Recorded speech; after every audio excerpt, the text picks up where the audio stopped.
Hello.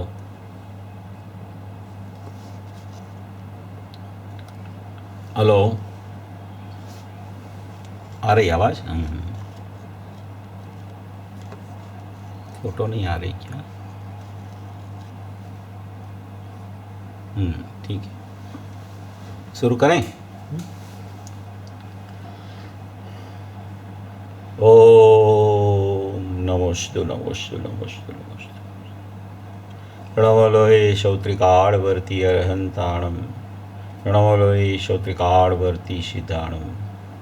रणवलोय श्रोत्रिकाड़वर्ती आर्याणम। रणवलोय श्रोत्रिकाड़वर्ती उज्जयनम। रणवलोय श्रोत्रिकाड़वर्ती शवशामनम। ओंकार बिंदु संयुक्तम नित्यम ध्यायन्ति योगिना।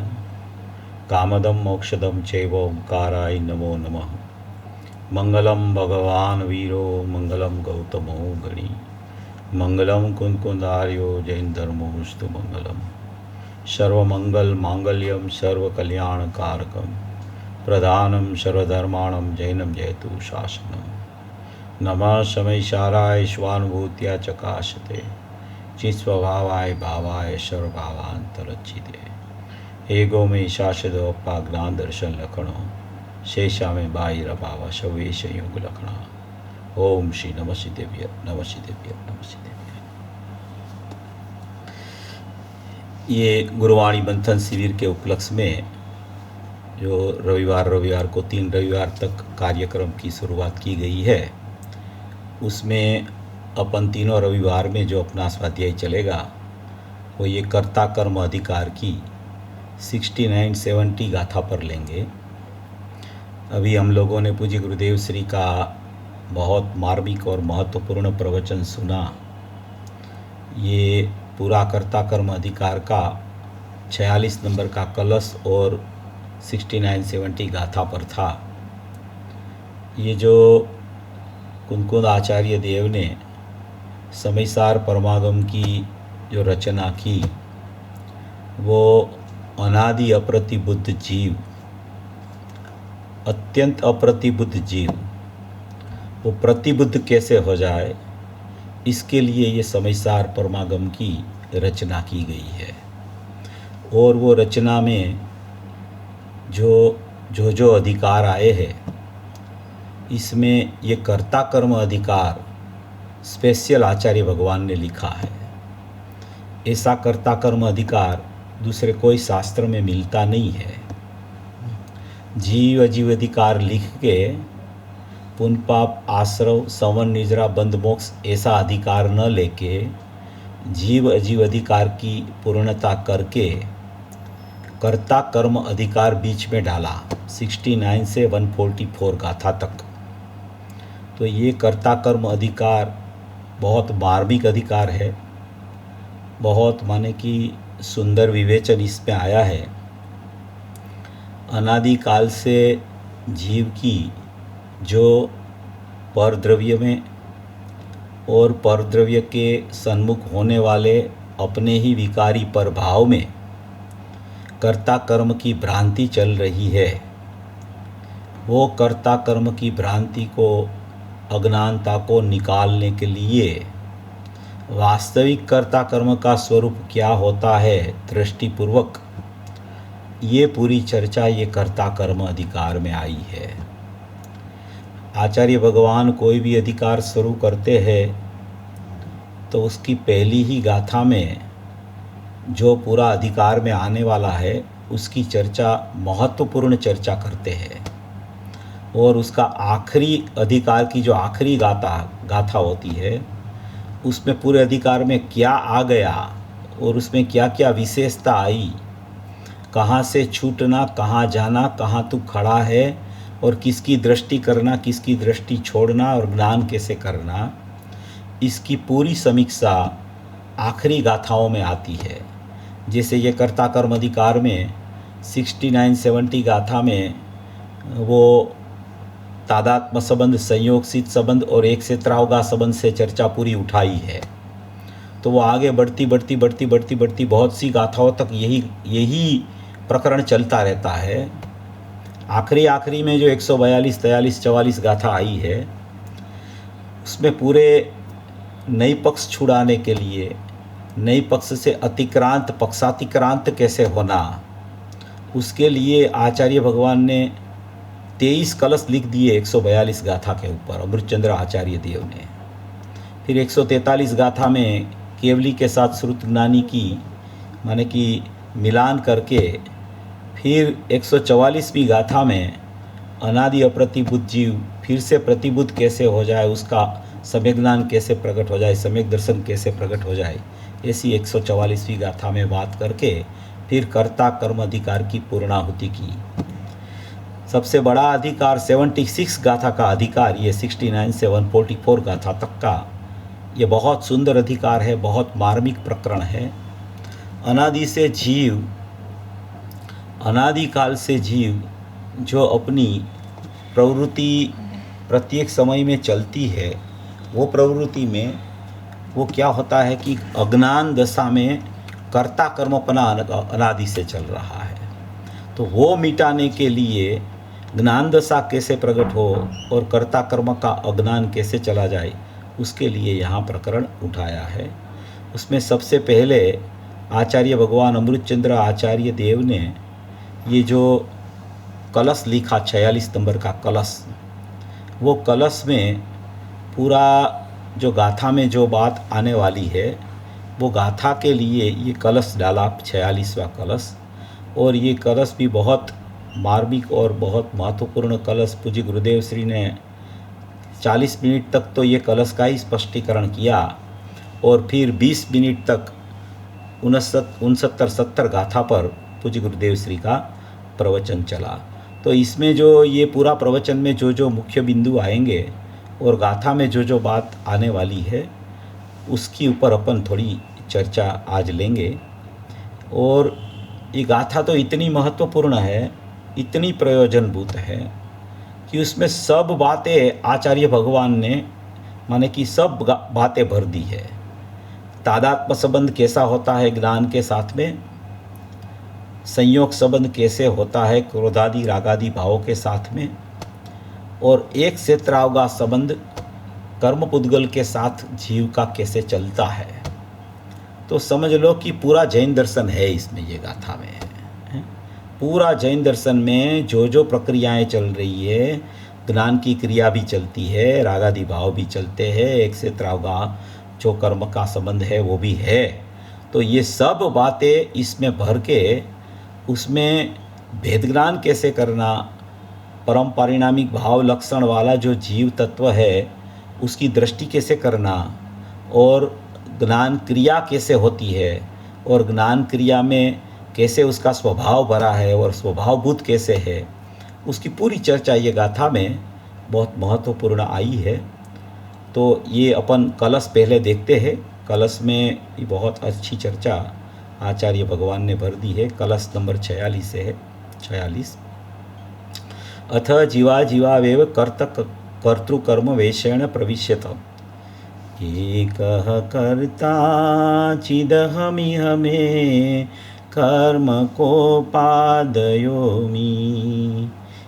इत्यज्ञाना समयदवित कर्तृकर्म प्रवृत्तिं ज्ञानज्योति स्फुरति परमोदात् अत्यन्तधीरं साक्षात् कुर्वन् निरुपदि पृथक् द्रव्यनिर्भासि विश्वम्।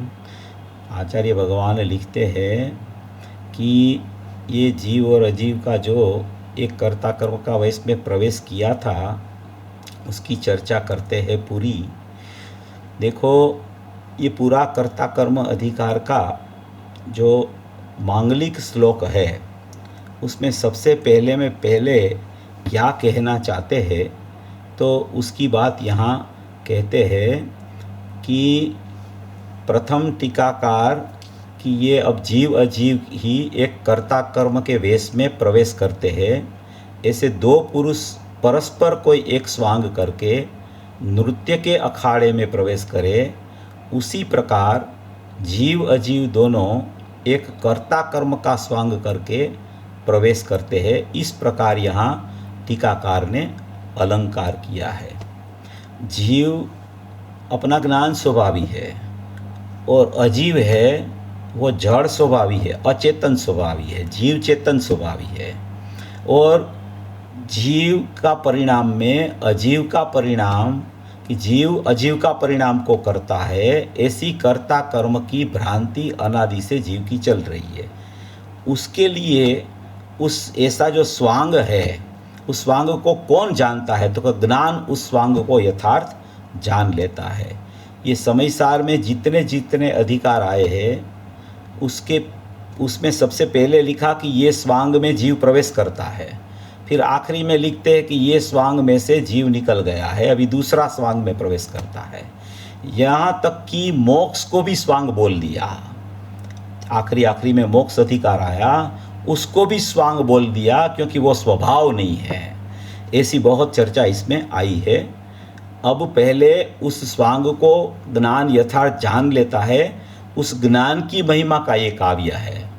जो स्वांग आते हैं उस स्वांग को कैसे ज्ञान जान लेता है और स्वांग को कैसे पृथक रखता है और ज्ञान अपने को कैसे पृथक रखता है, ऐसी ये ज्ञान की महिमा का ये माने कि कलश इसमें आया है। देखो अब कहते हैं कि इस लोक में चैतन्य स्वरूप आत्मा तो एक करता हूँ, ये मूल कलश में पढ़ता हूँ, फिर पूज्य गुरुदेव श्री का प्रवचन में से इसका अर्थ लेते हैं अपन। इस लोक में मैं चैतन्य स्वरूप आत्मा तो एक करता हूँ और यह क्रोधादि भाव मेरे कर्म है। ऐसी अज्ञानियों के जो कर्ता कर्म की प्रवृत्ति है उसे सब ओर से समन करती हुई, मिटाती हुई ज्ञान ज्योति स्फुरायमान होती है। वह ज्ञान ज्योति कैसी है? वह ज्ञान ज्योति परम उदात है, किसी के अधीन नहीं है, अत्यंत धीर है, अर्थात किसी भी प्रकार से आकुलता रूप नहीं है। ये ज्ञान ज्योति जब प्रकट होती है तो वो प्रकट कैसे होती है कि अज्ञानियों की कर्ता कर्म की जो प्रवृत्ति अनादि से मैं चैतन्य स्वरूप आत्मा वो करता, और मेरा कर्म कौन? तो कि मेरा कर्म क्रोधादि भाव। क्रोधादि भाव माने क्रोध मान माया लोभ, चारों प्रकार के कसाई भाव, वो द्वेष भाव और राग भाव। राग द्वेष भाव वो कसाई बोला जाता है। वो चैतन्य स्वरूप आत्मा तो एक कर्ता और क्रोधादि भाव मेरे कर्म, ऐसी अज्ञान रूप कर्ता कर्म की प्रवृत्ति अज्ञानियों की है, उसको सब ओर से समन करती हुई, सब ओर से समन करती हुई माने मिटाती हुई ज्ञान ज्योति स्फुरायमान माने ज्ञान ज्योति प्रकट होती है। ऐसी कर्ता कर्म की दशा अज्ञानी को अनादि काल से मैं आत्मा करता और पर द्रव्य मेरा कर्म, या तो पर द्रव्य के लक्ष्य से होने वाला मेरा विकारी भाव वो मेरा कर्म, ऐसी कर्ता कर्म की अज्ञान रूप प्रवृत्ति अनादि से जीव की चल रही है। वो अनादि से चलती हुई प्रवृत्ति को ये ज्ञान जो है, ज्ञान ज्योति जो है, ज्ञान का जो परिणमन है, ज्ञान का जो स्वभाव है, जानने का स्वभाव है, वो ऐसा जानता है कि आत्मा कर्ता और रागादि भाव मेरा कर्म, ये तो अज्ञान दशा है। तो वो अज्ञान दशा को ज्ञान ज्योति वहाँ से अपना ज्ञान को समेट के अपने आत्मा में मिलित हो जाती है। तो ऐसी ज्ञान ज्योति स्फुरायमान यानी प्रकट हो जाती है। तो वह परम ज्ञान ज्योति कैसी है? तो कि वो परम उदात है। पहले तो ज्ञान ज्योति प्रकट होनी चाहिए, फिर वो प्रकट होने के बाद में वो कैसी है उसका यहाँ कथन करते हैं कि वह ज्ञान ज्योति परम उदात है, अर्थात किसी के अधीन नहीं है, अत्यंत धीर है, अर्थात किसी भी प्रकार से आकुल तारूप नहीं है, और पर की सहायता के बिना भिन्न भिन्न द्रव्य को प्रकाशित करने का उसका स्वभाव है। इसलिए वह समस्त लोकालोक को साक्षात करती है, प्रत्यक्ष जानती है।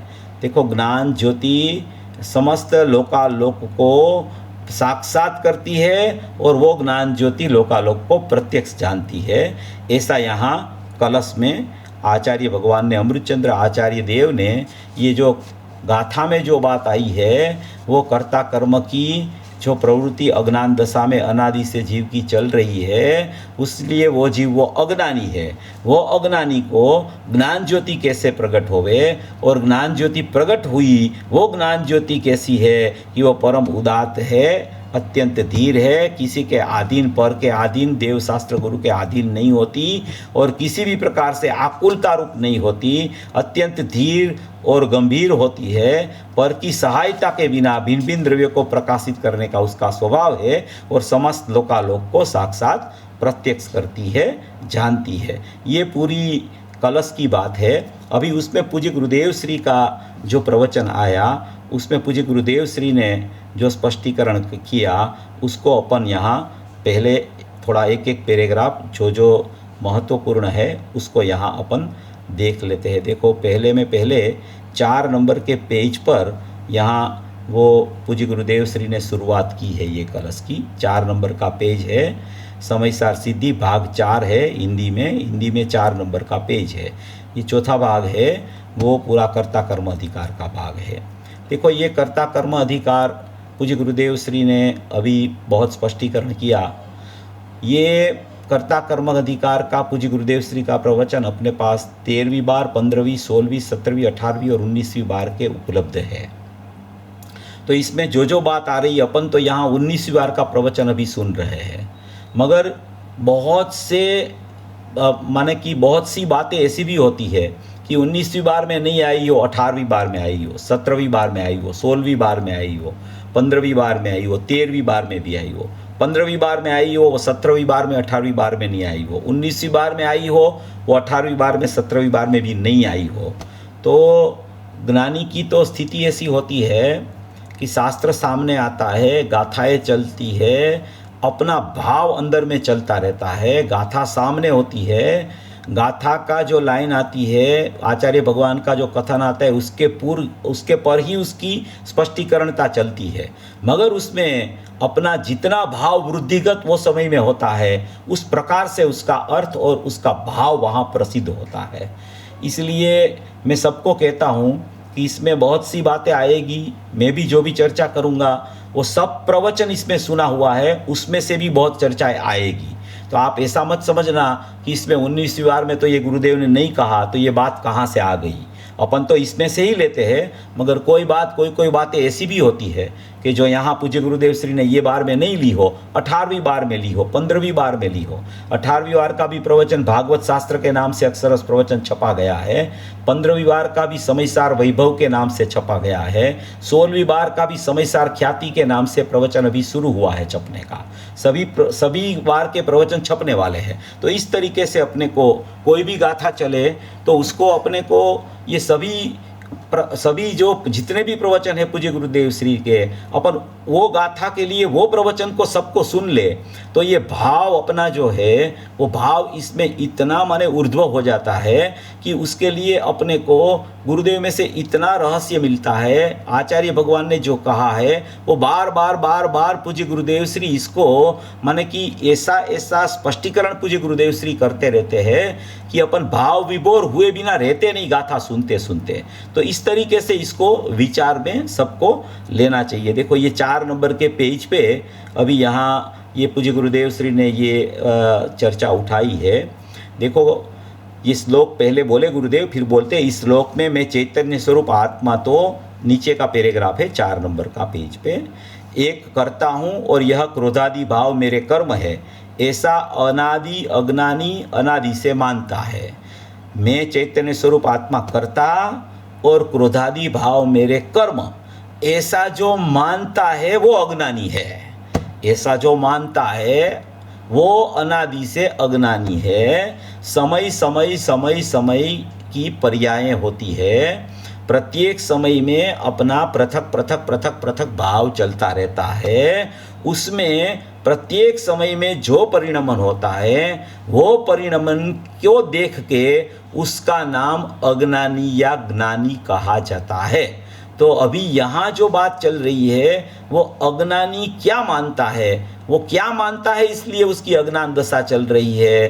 तो एक तो उनके पास चैतन्य स्वभावी भगवान आत्मा है, एक तो उसके पास ज्ञान का प्रत्येक समय में उत्पाद रूप परिणमन है, वो क्षयोपम भाव रूप है। ज्ञायक भाव है वो परम परिणामिक भाव रूप है। ज्ञान की क्रिया जो चल रही है वो उपयोग लक्षण कहा जाता है, उसमें क्षयोपम भाव अभी चल रहा है। और जो रागादि की क्रिया चल रही है, क्रोधादि की क्रिया चल रही है, वो औदयिक भाव प्रत्येक समय में उसके पास अभी मौजूद है। और बाहर में अपन देखें पुद्गल की सत्ता में तो कर्म का उदय की स्थिति भी वहाँ मौजूद है, क्योंकि ये गाथा में सब बात आने वाली है। इसलिए अपन सब बात को समझेंगे तो पूरा विषय अपने ज्ञान में बराबर बैठेगा। बाद में भेद ज्ञान की प्रक्रिया शुरू हो सकती है। पहले विषय पूरा अपने ज्ञान में माने कि बैठना चाहिए बराबर, कि अभी ये जैन दर्शन की महत्वपूर्ण गाथा है तो उसमें क्या क्या बातें आने वाली है। तो एक तो अपना ज्ञायक भाव परम परिणामिक भाव है, जो उसको अपरिणामी बोला जाता है, उसको अकर्ता बोला जाता है, उसको अभेद बोला जाता है, उसको दृष्टि का विषय बोला जाता है, उसको परिपूर्ण भगवान आत्मा बोला जाता है। ऐसा जो एक अपने पास ज्ञायक भाव विद्यमान है वो तो एक वस्तु मात्र है, वो परम परिणामिक भाव लक्षण वाला है। अभी उसमें से प्रत्येक समय में एक ज्ञान का परिणमन प्रकट होता है। वो ज्ञान का परिणाम उसको बोला जाता है उपयोग लक्षण, जो अपने तत्वार सूत्र में आया, जो अपने मोक्षमार्ग प्रकाशक में भी टोडरमल जी साहब ने लिया। ज्ञान का अंश का परिणमन, ज्ञान का अंश स्वभाव का अंश, और वो उसको अभी उसका परिणमन चल रहा है, क्षयोपम भाव रूप चल रहा है। और उसके साथ में ये क्रोधादि भाव की जो चर्चा यहाँ चल रही है, वो क्रोधादि भाव है, वो औदयिक भाव है। कोई भी जीव के पास परम परिणामिक भाव, क्षयोपम भाव और औदयिक भाव अभी वर्तमान में अज्ञानी के पास भी मौजूद है। तो ये सब भावों में अंदर में भेद ज्ञान करना है। और जब तक भेद ज्ञान नहीं होता है, जब तक अपने चैतन्य आत्मा को कर्ता मानता है क्रोधादि भावों का, तब तक क्या होता है कि उसकी अज्ञान दशा ज्ञान में अज्ञानत्व प्रकट हो जाता है। ऐसा ये अज्ञानी जीव, ऐसा ये अज्ञान दशा वाला जीव, ऐसा ये प्रत्येक समय में उत्पाद रूप परिणमन होके रागादि भावों का, क्रोधादि भावों का ही मैं करता हूँ, ऐसी विभाव रूप परिणमन की स्थिति जो जीव की चल रही है उसको अज्ञानी बोला जाता है। ऐसा अज्ञानी जीव, उसका परिणमन कैसा होता है ये बता रहे हैं कि इस लोक में मैं चैतन्य स्वरूप आत्मा तो कैसा है कि चैतन्य स्वरूप है, ज्ञान स्वरूप है, ज्ञायक देव है, वो तो अनंत गुणों से भरा पड़ा है, वो तो असंख्य प्रदेशी है, उसकी तो त्रिकालता है, वो तो अनादि अनंत है, वो चैतन्य स्वरूप पना है, ज्ञान स्वरूप पना है। जानना जानना जानना जानना उसकी परिपूर्णता, ज्ञायक भाव जानना मात्र है। तो ऐसा जो इस लोक में मैं चैतन्य स्वरूप आत्मा तो एक करता हूं, यहां कर्ता की विविक्षा डाली गई है। सचमुच में आत्मा अकर्ता है, मगर आत्मा अकर्ता है ऐसा जब तक नहीं जानता है तब तक कर्तापणे का अज्ञान उसको चलता रहता है। तो वो आत्मा तो एक करता हूं और यह क्रोधादि भाव मेरे कर्म है। समयसार सिद्धि भाग 4 नंबर का पेज में हिंदी में आखिरी का पैराग्राफ चल रहा है। इस लोक में मैं चैतन्य स्वरूप आत्मा तो एक करता हूँ और यह क्रोधादि भाव मेरे कर्म है, ऐसा अज्ञानी अनादि से मानता है। आहा, भगवान आत्मा आनंद और ज्ञान स्वरूप, उसका कर्म तो देखो, उसका कर्म तो ज्ञान और आनंद वह कर्म है। आत्मा का कर्म क्या है? ज्ञान और आनंद उसका कर्म है। आत्मा कर्ता और उसका कर्म माने कार्य।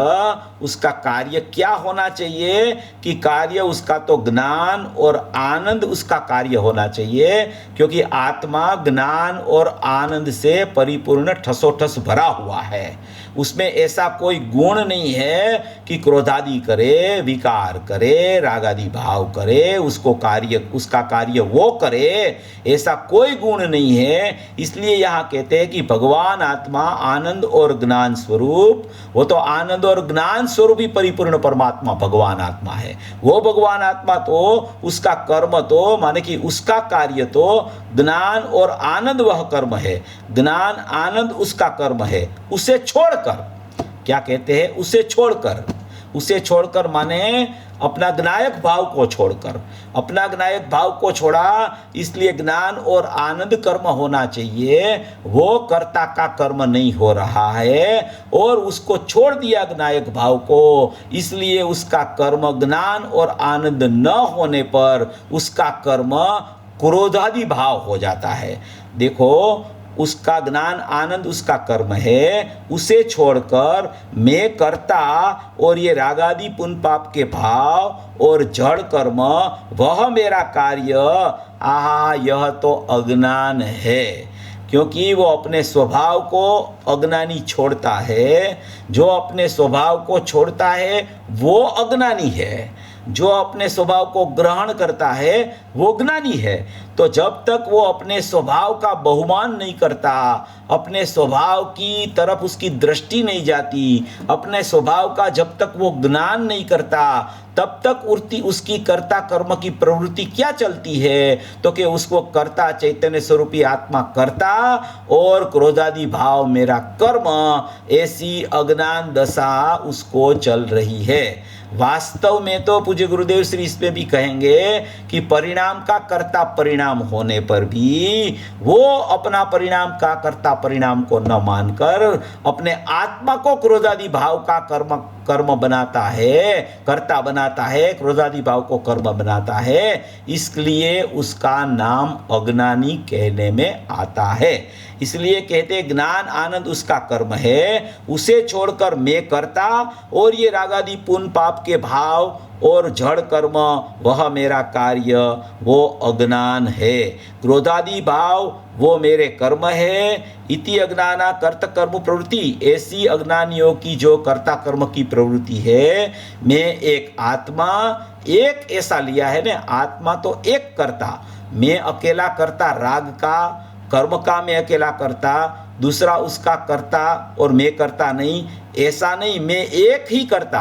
क्या कहते हैं, अज्ञानी क्या मानता है कि दूसरा उसका करता है, ऐसा नहीं, मैं अकेला एक ही उसका करता हूँ। मैं आत्मा, क्रोध शब्द से आशय यहाँ विकार है, विकारी भाव का मैं अकेला करता हूँ। विकारी भाव विकार से हुआ और मैं करता नहीं, ऐसा नहीं, ऐसा अज्ञानी नहीं मानता। क्या कहते हैं, विकार भाव का मैं अकेला करता हूं ऐसा मानता है। विकारी भाव विकार भाव से हुआ, विकार से हुआ और मैं करता नहीं, ऐसा नहीं, ऐसा अज्ञानी नहीं मानता कि विकार भाव विकार से हुआ और मैं करता नहीं, ऐसा अज्ञानी नहीं मानता। अगर ऐसा मान लेता तो वो अज्ञानी नहीं रहता, तो वो ज्ञानी हो जाता। विकार भाव से हुआ, विकार से हुआ और मैं करता नहीं, ऐसा नहीं, ऐसा अज्ञानी मानता है। इसमें अकेला विकार लिया है, अर्थ में द्रव्य कर्म और विकार दोनों लिए है। देखो यहाँ अकेला विकार लिया है, अर्थ में तो जड़ कर्म भी लिए है, और कलश टीकाकार ने तो मात्र जड़ कर्म लिया है। परम अध्यात्म तरंगिणी में द्रव्य कर्म और भाव कर्म दोनों लिए है। परम अध्यात्म तरंगिणी अमृतचंद्र आचार्य के कलश है, उसके ऊपर शुभचंद्र आचार्य की टीका है, ऐसा एक शास्त्र है, वो परम अध्यात्म तरंगिणी नाम का शास्त्र है। उसमें द्रव्य कर्म भाव कर्म दोनों लिए है, परंतु वह तो एक हो, वहाँ दूसरा होता है, माने कि जहाँ भाव कर्म होता है वहाँ द्रव्य कर्म होता ही है, ऐसा यहाँ पूज्य गुरुदेव श्री कहना चाहते हैं। और भी इसके पीछे का एक पैराग्राफ अपन इसके नीचे का ही देख लेते हैं, फिर इसकी चर्चा करते हैं। यह क्या कहते हैं कि मैं एक आत्मा, एक रागादि का मैं एक करता हूँ, रागादि का करता पर और मैं करता नहीं, ऐसा नहीं। क्या कहते हैं कि मैं ही एक रागादि का करता हूँ। देखो अज्ञान दशा कितनी विस्तृत अज्ञानी की हो गई है कि अनादि से अज्ञानी की ऐसी प्रवृत्ति चलती है। कभी उसने रागादि भाव को क्रोधादि भाव का कर्ता मैं नहीं हूँ, और मैं जीव स्वरूपी चैतन्य स्वरूप भगवान आत्मा अकर्ता स्वभावी हूँ, और मैं कर्ता बनूँ तो भी मेरे जैसा भाव हो, ज्ञान भाव, उसका मैं कर्ता बन सकता हूँ। मेरे से विरुद्ध जाति का भाव हो, जो परद्रव्य के सन्मुख होकर प्रकट होने वाला भाव हो, कर्म का संग करके प्रकट होने वाला भाव हो, कर्म का निमित्त का संग करके प्रसिद्ध होने वाला भाव हो, उसका मैं कर्ता कभी नहीं हो सकता। मेरे जैसा परिणमन हो उसका मैं कर्ता हो सकता हूं, मगर मेरे से विरुद्ध परिणमन का कर्ता मैं नहीं हो सकता, ऐसा जीव कभी नहीं मानता है। इसलिए वो जीव अनादि से उसने नहीं माना, इसलिए अनादि से उसकी अज्ञान रूप प्रवृत्ति कर्ता कर्म की अनादि से चल रही है। ऐसा यहाँ सिद्ध करना चाहते हैं। राग आदि का कर्ता पर और मैं कर्ता नहीं, ऐसा नहीं। राग दया दान पुण्य पाप के भाव का मैं एक करता हूँ, मैं मेरे ज्ञान का कर्ता और उनका कर्ता पर, ऐसा नहीं। ऐसा अज्ञानी मानता है। ऐसी बहुत सूक्ष्म बात है। शब्द ऐसा है ना, एक कर्ता, यह शब्द पढ़ा है ना, इसका अर्थ कि राग पुण्य पाप वह दूसरी चीज है और मैं आत्मा दूसरी चीज हूं, ऐसा न मानकर। राग पुण्य पाप वह दूसरी चीज है और मैं आत्मा दूसरी चीज हूं, दोनों पृथक पृथक है। पुण्य पाप का विकारी भाव है, वो पर लक्ष्य से होने वाला, कर्म का निमित्त का लक्ष्य करके होने वाला भाव को रागादि क्रोधादि भाव बोला जाता है।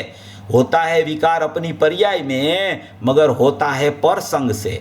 पर संग एव, ऐसा आया है कलश में, पर संग एव, पर का संग करके विकारी भाव होता है। अज्ञानी जीव कभी आत्मा का संग नहीं किया, इसलिए उसको अज्ञानी कहा जाता है। इसलिए यहाँ कहते हैं कि इसका अर्थ कि राग पुण्य पाप वह दूसरी चीज है और आत्मा दूसरी चीज है, ऐसा न मानकर मैं एक आत्मा ही विकार का करता हूँ, विकार का कर्ता पर और मैं आत्मा अकर्ता, ऐसा नहीं। मैं अकेला विकार का करता हूँ, आहा विकार का कर्ता पर और मैं उसका जानने देखने वाला हूँ, ऐसा न मानकर क्या कहते हैं कि विकार का कर्ता पर, उसका अर्थ ये है कि कर्म का संग से विकार की उत्पत्ति होती है। इसलिए शास्त्रों में उसको पर को भी निमित्त कर्ता कहने में विकार का आता है। इसलिए ऐसा जो नहीं मानता है और मैं उसका जानने देखने वाला हूँ, ऐसा नहीं मानता है, इसलिए वो अज्ञानी है। जानन देखन स्वभाव है उसका जानना देखना स्वभाव है, ज्ञानमय स्वभाव है, चैतन्यमय स्वभाव है। ऐसा अज्ञानी अकर्ता स्वभाव को नहीं मानता और नहीं जानता, इसलिए ऐसा नहीं मानने के कारण उसको सचमुच वो प्रति समय विकार का कर्ता का परिणमन आत्मा को कर्ता मानता है और विकार को कर्म मानता है। ऐसी भ्रांति कब छूटे कि आत्मा को जानने देखने वाला माने, अकर्ता माने, तो उसका कर्म भी ज्ञानमय परिणमन हो जाए, तो कर्ता कर्म का अज्ञान कर्ता कर्म का ज्ञान से चला जाए।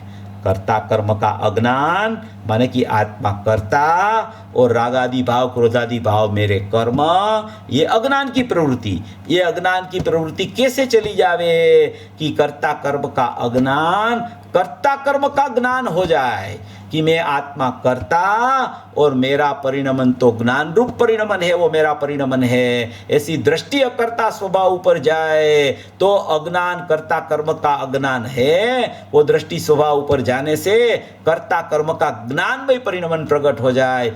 कर्ता कर्म का अज्ञान कर्ता कर्म का ज्ञान होने से दूर हो जाता है। इसलिए उसको मैं एक चैतन्य मूर्ति भगवान, इसे वो खबर नहीं, परंतु मैं एक विकार का, मैं इसका कर्ता, मैं एक जड़ कर्म का कर्ता, जड़ कर्म का कर्ता कर्म और मैं करता नहीं, ऐसा नहीं, ऐसा अज्ञानी मानता है। देखो पूरी यहाँ अज्ञानी की मान्यता क्या है उसकी बात बता रहे हैं। पूरा दोष श्रद्धा का जीव का अनादि से चल रहा है। पूज्य गुरुदेव श्री के प्रवचनों में आता है कि सबसे बड़ा दोष है तो श्रद्धा का दोष मिथ्यात्व का सबसे बड़ा दोष है। 7 व्यसन से भी बड़ा वो मिथ्यात्व का दोष है। मोक्ष मार्ग प्रकाशक में आया है 7 व्यसन से भी बड़ा मिथ्यात्व का दोष है। अनादि से मिथ्यात्व चल रहा है, एक समय के लिए भी मिथ्यात्व जीव का गया नहीं। मिथ्यात्व माने विपरीत मान्यता। वो विपरीत मान्यता क्यों नहीं गई उसकी? क्योंकि उसने यथार्थ रूप से वो आत्मा क्या है, उसका ज्ञान क्या है, विकार क्या है, जड़ कर्म क्या है, उसका यथार्थ रूप से ज्ञान नहीं किया।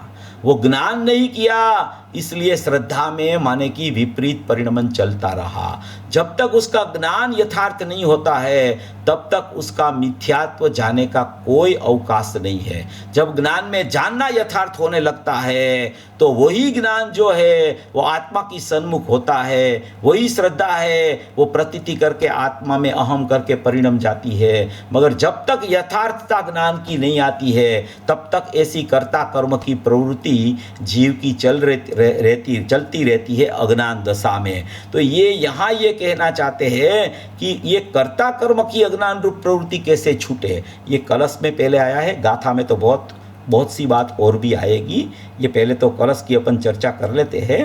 तो देखो यहाँ कहते हैं, इसके नीचे का पैराग्राफ में भी आया है, देखो पुण्य और पाप क्रोधादि, यहाँ क्रोध लिया कि स्वभाव की रुचि नहीं। देखो क्या कहते हैं, इस लोक में मैं चैतन्य स्वरूप आत्मा अहम चिद तो एक कर्ता में, पुण्य पाप और क्रोधादि, यहाँ क्रोध क्यों लिया कि स्वभाव की रुचि नहीं, स्वभाव की जीव को रुचि नहीं लगी।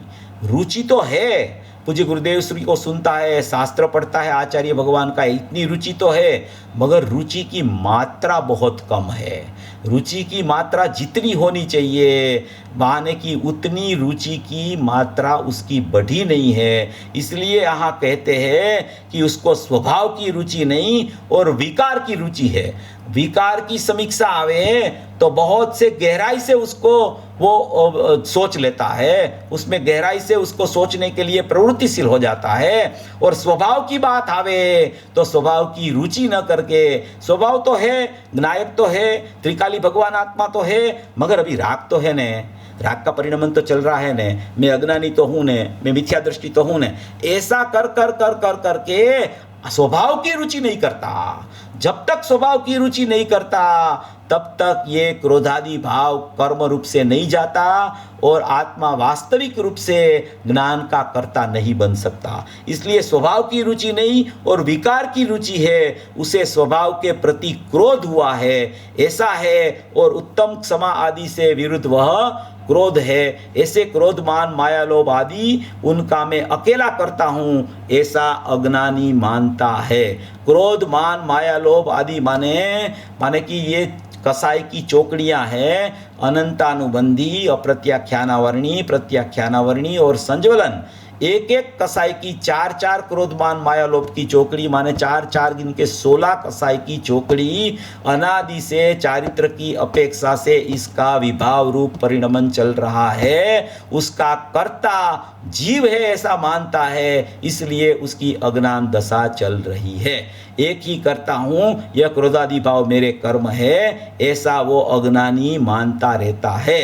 और जब उसको अज्ञानी को जब ये ख्याल में आ जाता है कि विकारी भाव का मैं अकेला करता हूँ, ऐसा नहीं, मैं तो स्वभाव से परिपूर्ण ज्ञायक भाव हूँ, मैं तो अकर्ता स्वभाव हूँ, ऐसी दृष्टि जब उसके ऊपर चली जाती है, देखो विकारी भाव मेरा कार्य है ऐसा अज्ञानी मानता है। वास्तव में तो विकारी भाव का जानना वह मेरा कार्य है। देखो पेज नंबर 6 पे है, दूसरा पैराग्राफ में, कि विकारी भाव मेरा कार्य है ऐसा अज्ञानी मानता है। वास्तव में तो विकारी भाव का जानना वह मेरा कार्य है, ऐसी बात है। जानना मेरा कार्य है, विकारी भाव मेरा कार्य नहीं है। विकारी भाव चल रहा है चारित्र की विपरीत दशा में, जानना चल रहा है मेरी उपयोग लक्षण में, और जिसका जानना चल रहा है ऐसा विकारी भाव भी जानने वाली पर्याय से पृथक है। और जिसका जानना चलना चाहिए ज्ञायक भाव का, वो ज्ञायक भाव ज्ञान का परिणमन से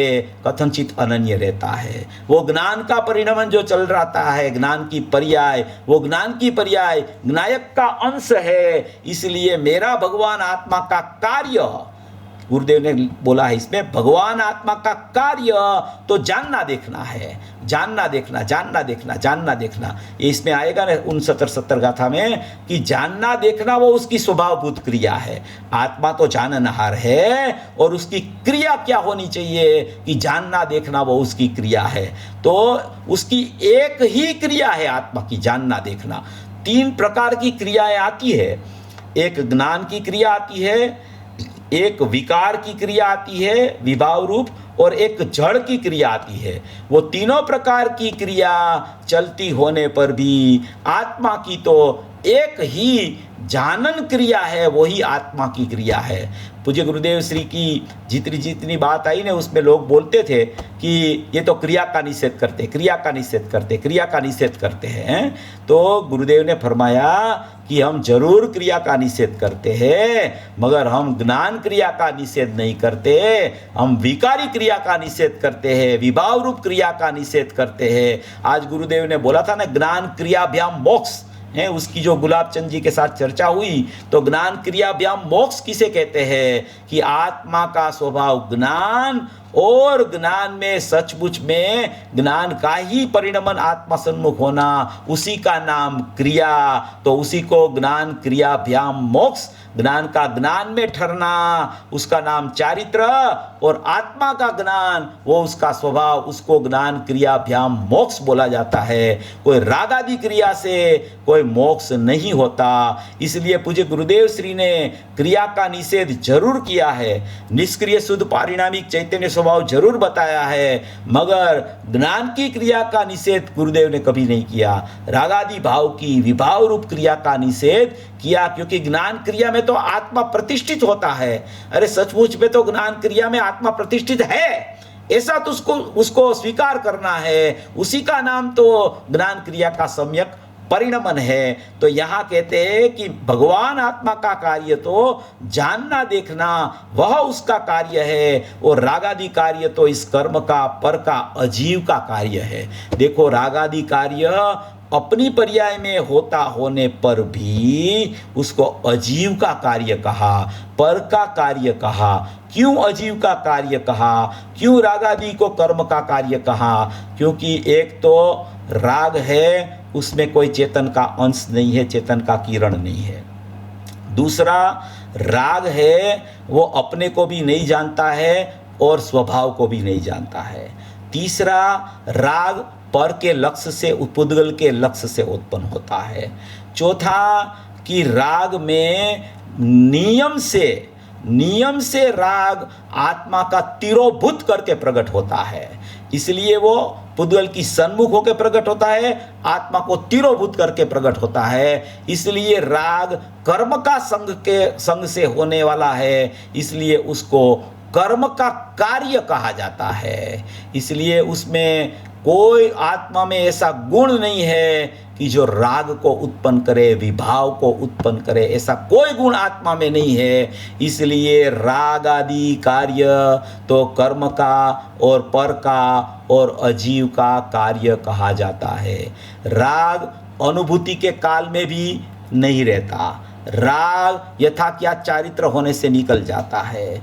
इसलिए राग जो है ने वो कर्म का ही परिणमन है, अजीव का परिणमन है। अजीव के लक्ष्य से समय समयवर्ती विभाव रूपी पर्याय में होने पर भी वो मेरा स्वभाव नहीं है। मेरा स्वभाव तो जानना देखना है, ऐसा जानना देखना स्वभाव मुझे ख्याल में आता है तो मेरा परिणमन ज्ञान रूप हो जाता है। तो मैं आत्मा ज्ञान का कर्ता बन सकता हूँ। आत्मा परिणम रहा है तो ज्ञान रूप परिणम रहा है। राग का कर्ता मैं कभी नहीं बन सकता। वो राग का कर्ता मानना वो अज्ञान रूप प्रवृत्ति है, वो अज्ञानी की दशा का वर्णन है। इसलिए यहाँ कहते हैं कि विकारी भाव मेरा कार्य है, ऐसा अज्ञानी मानता है। वास्तव में तो विकारी भाव का जानना वह मेरा कार्य है। ऐसी बात है, भगवान आत्मा का कार्य तो जानना देखना वह उसका कार्य है, और रागादि कार्य तो इस कर्म का, पर का, अजीव का कार्य है। ऐसा न मानकर कि मेरा कार्य तो जानना देखना है और रागादि कार्य तो कर्म का और अजीव का कार्य है, ऐसा न मानकर मैं एक ही उसका रागादि का करता हूँ, दो नहीं, ऐसा अज्ञानी मानता है। माने कि ऐसा जो मानता है वो अज्ञानी समयवर्ती पर्याय में बनता है। अज्ञानी ऐसा मानता है, उसका मतलब ये है कि वो ऐसा मानने वाले का परिणमन अज्ञान रूप होता है, उसको ऐसा कहा जाता है कि अज्ञानी ऐसा मानता है। देखो, ये ऐसी अनादि से ये प्रवृत्ति ऐसी चल रही है। पहले में पहले उसका ज्ञान कराते हैं पूज्य गुरुदेव श्री। ज्ञान सही नहीं होवे ने तो सचमुच में श्रद्धा सम्यक होने का चांस ही नहीं होता। इसलिए पहले ज्ञान की परिभाषा इस पे नक्की करके फिर उसमें श्रद्धा का परिणमन कैसे होवे, उसकी दृष्टि द्रव्य पर कैसे जावे। देखो 7 नंबर का पेज पर अभी वहाँ ज्ञान ज्योति प्रकट हुई, उसकी चर्चा कर आई है, अपन उसको देख लेते हैं, फिर वो 69-70 गाथा चालू करेंगे। देखो यहाँ कहते हैं, सब ओर से समन करती हुई ज्ञान ज्योति, चैतन्य ज्योति, जलहल प्रभु, ऐसे चैतन्य ज्योति के अस्तित्व को दृष्टि में लेने से, वह दृष्टि राग के कर्ता कर्मपने थी, उस दृष्टि को त्रिकालिक नायक पर स्थापित करने से। दृष्टि कहाँ थी? राग मेरा है, राग में हूँ, उसका नाम दृष्टि मिथ्यात्व हो गई थी। श्रद्धा की पर्याय में मिथ्यात्व चल रहा था। अभी उसको पता चला कि मैं तो त्रिकालिक नायक हूँ, मैं तो अनादि अनंत चैतन्य वस्तु हूँ, मेरा तो जानना देखना स्वभाव है, मैं तो परिपूर्ण वस्तु हूँ, मैं तो भूतार स्वभावी आत्मा हूँ, मैं तो अपरिणामी तत्व हूँ, मैं तो स्थिर स्वभाव हूँ। ऐसा जब उसको पता चला, ऐसा जानना हुआ, तो उसकी दृष्टि राग पर से पलट के वितरागी स्वभाव, नायक स्वभाव, अकसाय स्वभाव उसके ऊपर चली गई। तो उसके ऊपर दृष्टि स्थापित हुई तो वहां ज्ञान ज्योति स्फुरायमान हो गई। ज्ञान ज्योति कब स्फुरायमान हुई कि दृष्टि द्रव्य पर चली गई। अज्ञान से चैतन्य स्वरूपी आत्मा कर्ता और रागादि भाव मेरा कर्म ऐसा मानता था, जानता था। उसको पता चला कि मेरा स्वभाव तो जानना देखना है, कुछ करना नहीं है, मेरा कर्म रागादि भाव नहीं है। तो उसकी दृष्टि त्रिकाली द्रव्य स्वभाव पर चली गई। तो त्रिकाली स्वभाव पर दृष्टि जाने से वो अकर्ता स्वभाव पर दृष्टि गई तो आत्मा तो अकर्ता हो गया। दृष्टि उस पर पड़ गई तो दृष्टि सम्यक हो गई। और कर्ता कर्म का अज्ञान था, वो आत्मा कर्ता, और ज्ञान का परिणमन मेरा कर्म, वो कर्ता कर्म का अज्ञान कर्ता कर्म का ज्ञान होने से चला गया। उसको यहाँ कहा जाता है कि त्रिकाली द्रव्य ऊपर, नायक ऊपर दृष्टि स्थापित करने से वह ज्ञान ज्योति स्फुरायमान होती है।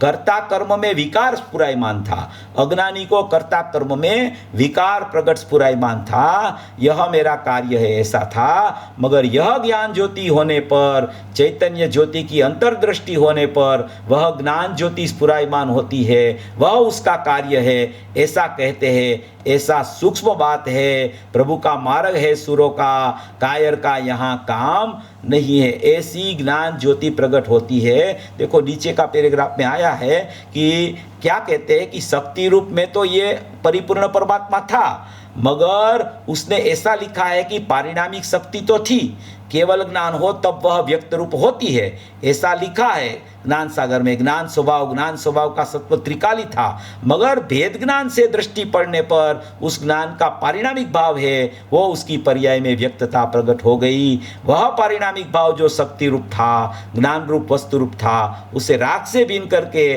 पर वह ज्ञान ज्योति शक्ति में से व्यक्तता स्फुरायमान हुई, उसको यहाँ स्फुरायमान कहा जाता है। देखो संतों की कितनी मीठी मधुरी बात है। देखो यहाँ कहते हैं कि व्यवहार रत्न त्रय का व्यवहार से तो करता हूँ ने, निश्चय से नहीं। तो कि ऐसा नहीं है। ऐसी ज्ञान ज्योति चैतन्य स्वरूप वस्तु जो त्रिकाल, उसे राग से भिन्न करने पर यहाँ पर भान हुआ।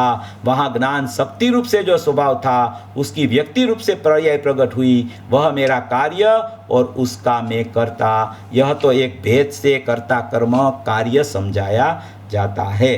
देखो ये पूरी बात करके यहाँ कहते हैं कि ज्ञान ज्योति प्रकट हुई है, कैसी है? तो कि परम उदात है, इसलिए किसी के अधीन नहीं है, अत्यंत धीर है, इस अर्थात किसी की प्रकार के आकुलता रूप नहीं है, निरुपदी पृथक द्रव्य निर्वासी, पर की सहायता के बिना की है, रागादि की मंदता की सहायता के बिना, देव शास्त्र गुरु की सहायता के बिना, ऐसी बातें ये ज्ञान ज्योति स्फुरायमान होती है, उसमें कही गई है। अमृत का खजाना खोल दिया अमृत चंद्र आचार्य ने। क्या कहते हैं कि अमृत चंद्र आचार्य ने तो इसमें अमृत का खजाना खोल दिया। देखो ये श्रुत ज्ञान की बात भी पूज्य गुरुदेव श्री ने कही कि विश्वम साक्षात कुर्वन्त, ये जो बात आई न, वह समस्त लोकालोक को साक्षात करती है। श्रुत ज्ञान की पर्याय में भी साक्षात करता है और पूर्ण ज्ञान में भी वह होता है, तब प्रत्यक्ष साक्षात होता है। श्रुत ज्ञान में भी वो पूरी साक्षात्ता, उसकी भाव श्रुत ज्ञान में पूरी मीन के माने की द्रव्य की साक्षात्ता हो जाती है। ऐसा यहाँ ये पूरा कलश का प्रकरण यहाँ पूरा होता है। अभी जो यहाँ चर्चा अपने को लेनी है वो 69-70 गाथा है, कर्ता कर्म अधिकार की प्रथम गाथा। उसमें जो चर्चा आएगी कि आत्मा और आश्रव, आत्मा और आश्रव का भेद ज्ञान कैसे करना, आत्मा और आश्रव का भेद ज्ञान कैसे करना। देखो यहाँ कहते हैं कि अब जब तक यह जीव आश्रव के और आत्मा के विशेष को, अंतर को नहीं जाने, तब तक यह अज्ञानी रहता हुआ आश्रवों में ही स्वयं लीन होता हुआ कर्मों का बंध करता है। ये गाथा द्वारा कहना चाहते हैं। देखो ये गाथा जो अपनी चलेगी ने, उसमें 3 प्रकार की बातें आएगी ये 69-70 गाथा में। एक तो आएगी तादात्म्य संबंध वाली बात। तादात्म्य संबंध वाली बात, आत्मा के साथ किसका तादात्म्य संबंध है उसकी चर्चा आएगी। तो उसमें 2 प्रकार के तादात्म्य सिद्ध संबंध यहाँ कहे जाएंगे। एक नित्य तादात्म्य संबंध, वो अपने गुणों के ज्ञान के साथ चलता है, और एक अनित्य तादात्म्य संबंध, वो अपनी ज्ञान की पर्याय के साथ में चलता है। उसको तादात्म्य सिद्ध संबंध बोला जाता है। एक संबंध ये है। दूसरा संबंध की चर्चा आएगी संयोग सिद्ध संबंध।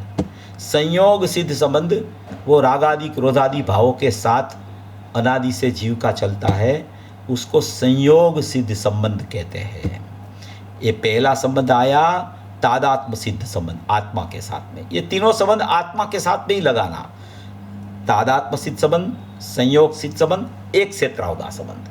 तो पहले में पहला तादात्म्य सिद्ध संबंध है आत्मा के साथ में। वो तादात्म्य सिद्ध संबंध में अनंत गुणों के साथ नित्य तादात्म्य संबंध है। उसमें मुख्य रूप से ज्ञान के साथ नित्य तादात्म्य संबंध है। और वो ज्ञान का जो परिणमन, ज्ञान की जो पर्याय, ज्ञान का जो उत्पाद प्रति समय में होता है, वो ज्ञान की पर्याय के साथ में आत्मा का अनित्य तादात्म्य संबंध है। अनित्य तादात्म्य संबंध का मतलब ये है कि वो ज्ञान की पर्याय में आत्मा जानने में आ रहा है, और वो आत्मा का जो प्रवाह चलता है, वो प्रवाह में से बहते बहते बहते बहते ज्ञान की पर्याय का उत्पाद होता है। तो उसको अनित्य तादात्म्य संबंध बोला जाता है। ये एक जो है वो स्वाभाविक तादात्म्य संबंध की बात है आत्मा के साथ में, वो ज्ञान के साथ में लागू पड़ता है। दूसरा संयोग सिद्ध संबंध है। वो संयोग सिद्ध संबंध है, वो विकारी भावों के साथ में लागू पड़ता है। जैसे क्रोधमान माया लोभ हुआ, अनंतानुबंधी अप्रत्याख्यानावर्णी प्रत्याख्यानावर्णी संज्वल नाम के कसाय हुए, तो वो सब क्रोधमान माया लोभ के विकारी भाव है। वो जो विकारी भावों के साथ में रागादि भाव क्रोधादि भावों के साथ में आत्मा का संयोग है, तादात्म्यपना नहीं है, वो संयोग सिद्ध संबंध बोला जाता है। तो ये दूसरे नंबर वाला संबंध संयोग सिद्ध संबंध है। संयोग सिद्ध संबंध का मतलब ये है कि आत्मा से वो पृथक है, आत्मा के साथ उसका संबंध सचमुच में है नहीं, मगर संयोग में वो रागादि भाव है, क्रोधादि भाव है, तो इसलिए उसको संयोग सिद्ध संबंध बोला जाता है। ये दूसरा संबंध है। और तीसरा संबंध जो यहाँ बताया गया है वो एक क्षेत्रावगाह संबंध बताया गया है। एक क्षेत्रावगाह संबंध कर्मों के साथ चलता है, इसलिए उसको एक क्षेत्रावगाह संबंध यहाँ बताया गया है। ये 3 प्रकार के संबंध की चर्चा ये गाथा में बहुत महत्वपूर्ण चर्चा, तादात्म्य सिद्ध संबंध, संयोग सिद्ध संबंध और एक क्षेत्रावगाह संबंध की आने वाली है। ये जो 3 संबंध बताए जाएंगे, उसमें तीनों संबंध में अभी वर्तमान में अज्ञानी जीव के पास सब संबंध चल रहा है। समझना, अज्ञानी जीव को सब संबंध है। देखो, तादात्म्य लक्षण भी उसके पास है, ज्ञान का गुण भी है, अनित्य तादात्म्य संबंध भी है, ज्ञान की पर्याय में अनुभूति स्वरूप भगवान आत्मा बाल गोपाल सबको जानने में आ रहा है।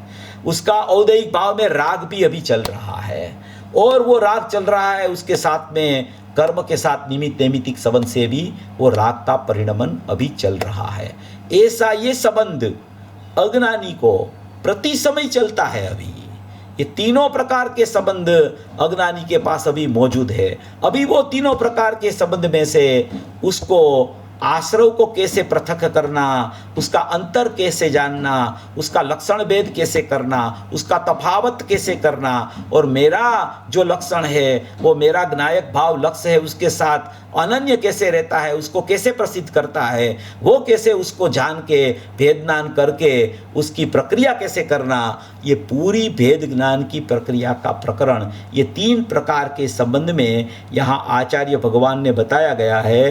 पूज्य गुरुदेव श्री ने ये सब रहस्य खोला है, इसलिए अपने पास तो उनसे अक्षरश प्रवचन है, इसलिए अपन सब ये चर्चा करें तो उनका सामने रख के कर सकते हैं। ये ऐसी कमाल की बात हो गई कि 45 साल तक पूज्य गुरुदेव श्री का अविरत प्रवाह चला, अविरत प्रवाह, कोई विक्षेप नहीं, अविरत प्रवाह चला। और वो एक ये भी बनाव अच्छा हो गया कि ये कैसेटें हो गई, ये टेप हो गया। देखो आप देखो कि पूज्य गुरुदेव श्री के अलावा बहुत ज्ञानी हुए, बहुत से ज्ञानी हो गए, पिछले बहुत सालों में भी हुए, अभी भी हुए, मगर पूज्य गुरुदेव श्री की वाणी जैसी जीवंत रह गई, ऐसी वाणी कोई ज्ञानी की जीवंतता अपने को नहीं मिलती, अपने पास है ही नहीं उसकी वाणी किसी की। श्रीमद् राजचंद्र जी की वाणी नहीं है अपने पास, है सोगानी जी की वाणी भी नहीं है। पीछे देखो आप साधक बहुत हो गए, राजमल जी, टोडरमल जी, हैं बनारसी दास जी, सब हो गए, किसी की वाणी अपने पास उपलब्ध नहीं है। स्पष्टीकरण तो उन्होंने किया होगा मगर वाणी मौजूद नहीं है। और पूज्य गुरुदेव श्री की वाणी वो खुद तीर्थंकर के द्रव्य थे, इसलिए उसकी वाणी भी बच गई है, वो वाणी बच गई, इसलिए उसका रहस्य अपन समझ सकते हैं, उसको अपन माने कि अवधार के उसमें से निष्कर्ष आचार्य भगवान ने क्या कहा वो निकाल सकते हैं। तो ऐसी ये बहुत महत्वपूर्ण गाथा है। अभी अपन ने आज तो कलश में से ही भेददान की प्रक्रिया अमृतचंद्र आचार्य का कलश में से देखी, मगर अभी मूल गाथा तो अपनी अगले संडे और उसके बाद के संडे में 2 रविवार में चलेगी। ये बहुत अच्छा प्रकरण है, ऐसा समझ के सब भवी जीव ऐसी गाथा का भाव समझ के पूज्य गुरुदेव श्री का तात्पर्य समझ के मोक्ष मार्ग में प्रयाण करें, ऐसी मंगल कामना।